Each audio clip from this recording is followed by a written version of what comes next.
নমস্কাৰ যোৱাকালি মই এটা ভিডিঅ' দিছিলোঁ যে অসম আৰক্ষী কাৰ্টবলি যোৱা মানে 8 তাৰিখে অহাৰ সম্ভাৱনা আছে বুলি ক'লে তাৰো মই গোটেই কথাখিনি জনাই দিলোঁ আহিব নাহে যে নটিছখনৰ ওপৰত দুটামান কথা কৈছিলোঁ লগতে মই আৰু এটা কথা কৈছিলোঁ যে আপোনালোকক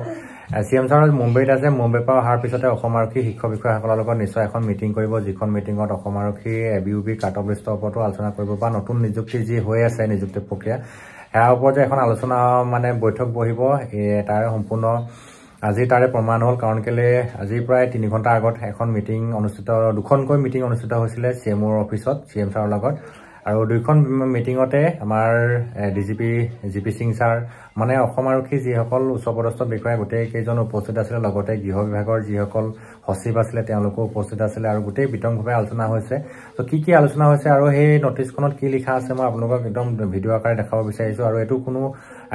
ভুৱা বুলি নাভাবিব বা ফেক বুলি নহব এটো আমাৰ CM ছাৰৰ অফিচিয়েল ফেসবুক পেজ হয় অফিচৰ যেটো ফেসবুক পেজ তাতে আপোনালোকে স্পষ্টকৈ লিখা আছে সো আপোনালোকে কথাখিনি বুজি লওক যে কি আলোচনা হৈছে তাত কি কথা লিখা আছে মই আপোনালোকক স্পষ্টকৈ দেখাই দিম আৰু তাৰ আগতে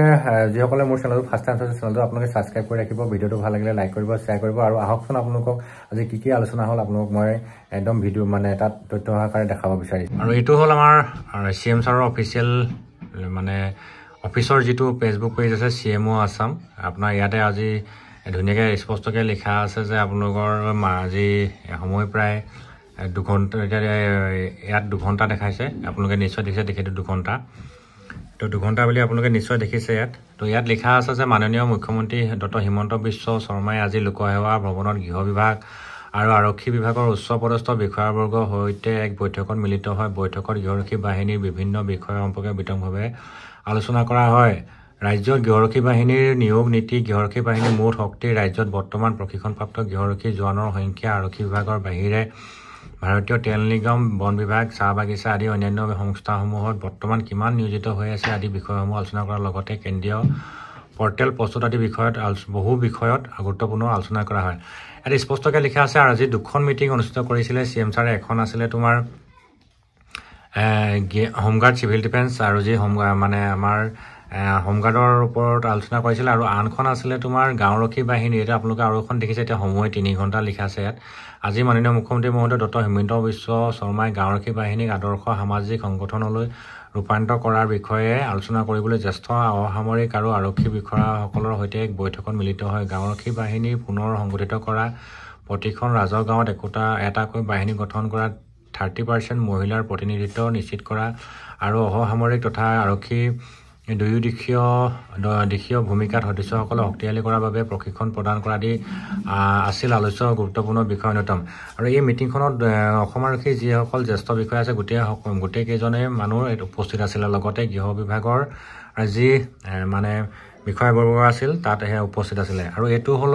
ফেসবুক পেজ আপোনালোকে নিশ্চয় দেখিছে CMO আসাম পৰিচয় আৰু চৰকাৰী সংগঠন লিখা আছে আৰু এটো আমাৰ চিফ মিনিষ্টাৰ অফিচিয়েল মানে অফিচিয়েল পেজ আপোনালোকে নিশ্চয় দেখিছে আৰু আজি মিটিংখনত নিজে এফালৰ পৰা চক এফালে DGP GP সিং ছাৰ আছিলে আৰু হৰমিত সিং ছাৰ আছিলে আৰু নৱনিযুক্ত গুৱাহাটীৰ কমিছনাৰ পাৰ্থসাৰথী মহন্ত ছাৰো আছিলে এফালে গৃহ অতিৰিক্ত সচিব বিশ্বজিৎ পেগু ডাঙৰীয়াও উপস্থিত আছিলে সো এই মিটিংখনতে যে আপোনালোকৰ অসম আৰক্ষী নিযুক্তিৰ প্ৰক্ৰিয়াটো যে আলোচনা হোৱা নাই তাক নুই কৰিব একেবাৰে নোৱাৰি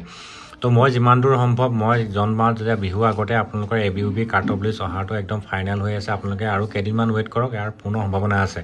ইয়াৰ আগৰ যিখন নটিছ এখন নটিছ হয়তো আপোনালোকৰ ফেক হ'ব পাৰে কিন্তু এইখন নটিছ বুলি নহয় আচলতে আজি যি আলোচনা হ'ল CM ছাৰৰ লগত এটো আপোনালোকে নিশ্চয় দেখিছে এটো CMO অফিচৰ ফালৰ পৰা এখন গোটেই আপডেট দিছে ফেসবুকত সো আপোনালোকে ইয়াত প্ৰতিদিনে গম পাই থাকে যে CM ছাৰৰ কি কাম হৈছে কি নাই গোটেই অফিচিয়েল পেজবিলাকত আপলোড হৈ থাকে আৰু আজিও এই দুখন মিটিঙৰ কথা উল্লেখ কৰা আছে এইখিনিতে মই আৰু এটা কথা কওঁ আপোনালোকক ABUB কাৰ্টবলিষ্টৰ কথা আলোচনাটো হোৱাটো হৈছে লগতে ইয়াত আৰু এটা কথা আলোচনা হৈছে হেতু হৈছে যে ইয়াত লিখা আছে যে বৈঠকত গৃহৰক্ষী বাহিনীৰ বিভিন্ন বিষয় বিতংভাৱে আলোচনা কৰা হৈছে কৈছে লগতে এই গৃহৰক্ষী বাহিনী অৰ্থাৎ আপুনি নিশ্চয় দেখিছে হোমগাৰ্ডকে গৃহৰক্ষী বাহিনী বুলি কোৱা হয় তাত গৃহৰক্ষী বাহিনী বৰ্তমান কিমান আছে আজি তাৰিখত আৰু লগতে প্ৰশিক্ষণপ্ৰাপ্ত গৃহৰক্ষী যিসকল ট্ৰেইনিং মানে কৰি থকা হোমগাৰ্ড কিমান আছে আৰু তেওঁলোক ক'ত ক'ত নিয়োগ হৈ আছে এটা আপোনালোকে লিখিছে ভাৰতীয় তেল নিগম আছে বন বিভাগ আছে চাহ বাগিচা আছে আৰু বন বিভাগ মানে কি অসমৰ কেইবাখনো ৰাষ্ট্ৰীয় উদ্যানত হোমগাৰ্ডসকল আজিৰ তাৰিখত নিয়োগ হৈ আছে লগতে চাহ বাগিচা যিবিলাক ডাঙৰ ডাঙৰ চাহ বাগিচা আছে তাতো হোমগাৰ্ড নিয়োগ হৈ আছে লগতে যি ONGC আছে অইল ইণ্ডিয়া আছে তাতো হোমগাৰ্ডৰ পোষ্টিং হৈ আছে মানে তাতো গোটেই মানে টোটেল কিমান কেণ্ডিডেট মানে কিমান হোমগাৰ্ড আছে সেই বিষয়ে CM ছাৰে আজি সম্পূৰ্ণ তথ্য বিচাৰিছে আমাৰ অসম আৰক্ষীৰ ফালৰ পৰা আৰু অসম আৰক্ষী যি DGP GP সিং ছাৰ উপস্থিত আছে লগতে হোমগাৰ্ড চিভিল ডিফেন্সৰ যি director general Harmit Singh sir তেখেতেও নিজে উপস্থিত আছে চ' এই বিষয়ে যেহেতু DGP ছাৰ স্বয়ং SLPRB চেয়াৰমেন হয় তো তাত আপোনালোকৰ অসম আৰক্ষী কথা উল্লেখ আছে যদিও এই নটিছখনত উল্লেখ নাই যে অসম আৰক্ষী নিযুক্তি কথা আলোচনা হৈছে বুলি তাত উল্লেখ নাথাকিলেও এটা কথা ক'ব পাৰি যে নিযুক্তি প্ৰক্ৰিয়াৰ কথাটো স্পষ্টকৈ ইয়াতে আলোচনা হৈছে বুলি নিশ্চয় ক'ব পাৰি চ' ফাইনেলি মই আপোনালোকক গোটেই কথাখিনি জনাই দিলোঁ যে খুব সোনকালে চাগে ABUB কাট অফ লিষ্ট অহাৰ পূৰ্ণ সম্ভাৱনা আছে আজিৰ তাৰিখত যি আপোনালোকে নিশ্চয় দেখিলে CM ছাৰৰ যি মিটিং হৈ গ'ল